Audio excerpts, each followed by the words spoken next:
Have you ever felt a pull towards a place you've never really known?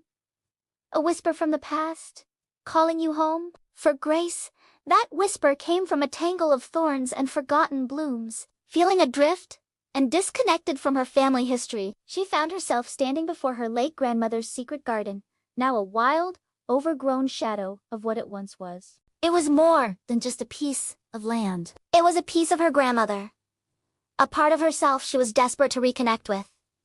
She knew she couldn't do it alone. That's when she found Hudson, a local landscape artist with a reputation for understanding plants on an almost spiritual level. He didn't just see a mess of weeds. He saw the bones of a beautiful story waiting to be told again. From the very first day, as they began to clear away years of neglect, something magical started to happen. With every weed pulled and every stone path uncovered, it felt like they were peeling back layers of time. Hudson, with his quiet confidence and gentle hands, seemed to know exactly where to start. He'd point out a struggling rose bush, explaining how it was a variety her grandmother must have cherished. He'd find the faint outline of a forgotten flower bed and sketch out its original, elegant design. Grace, in turn, shared fragmented memories of her grandmother, the scent of her perfume, the sound of her laugh, her love for a specific type of lily. The work was hard.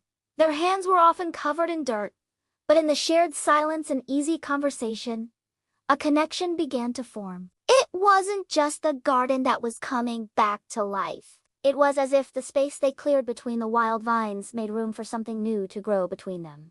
They'd share thermoses of tea on an old stone bench they'd unearthed, talking about their dreams, their passions for nature, and the stories hidden in the earth. The garden's revival was mirroring their own budding relationship, a slow, gentle bloom that felt as natural as the seasons changing. Just as the garden began to resemble its former glory, they made a discovery that would change everything. Tucked away beneath a loose flagstone, in the foundation of an old greenhouse, they found a small, tin box, rusted with age. Grace's heart pounded as she lifted the lid. Inside, nestled on a bed of faded velvet, was her grandmother's journal and a small wax-sealed packet of seeds. That evening, as the sun set and cast long shadows across the garden, Grace sat and read her grandmother's words aloud to Hudson. The journal told a beautiful, heart-wrenching love story. Her grandmother had fallen for a traveling botanist, a man who had gifted her these very seeds of rare,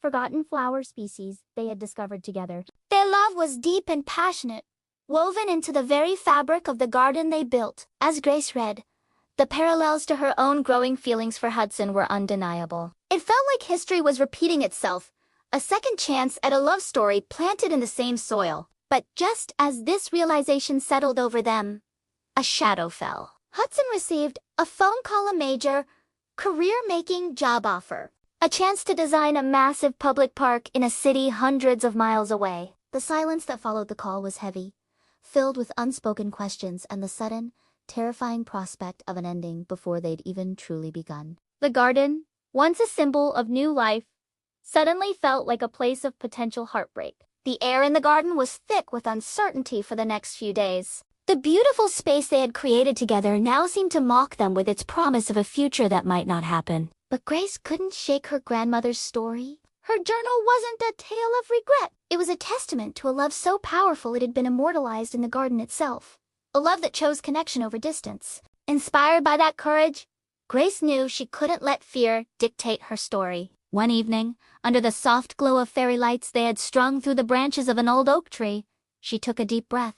She looked at Hudson and told him everything, how working alongside him had felt like coming home. How he had not only helped her find her grandmother's garden, but had helped her find a part of herself she thought was lost. She confessed that her feelings for him ran as deep as the roots of the oldest trees surrounding them. Hudson listened, his gaze never leaving hers. He told her that, since he'd started working in this garden, every other project, every other place, had faded into the background. This little patch of earth, and the connection he'd found with her, felt more real and more important than any big city commission.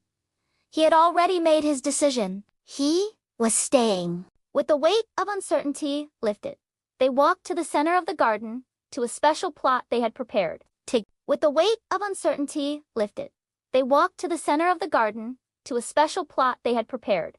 With their hands side by side in the rich soil, they planted her grandmother's rare, forgotten seeds. As the first drops of water from the watering can fell, it wasn't just the start of a new life for the flowers, but the beginning of a new chapter, for them a love story of their own finally taking root. Thank you so much for joining me for this story. If you enjoyed this journey of love and rediscovery, please don't forget to like this video, subscribe to the channel, and hit that notification bell so you don't miss our next adventure. See you next time!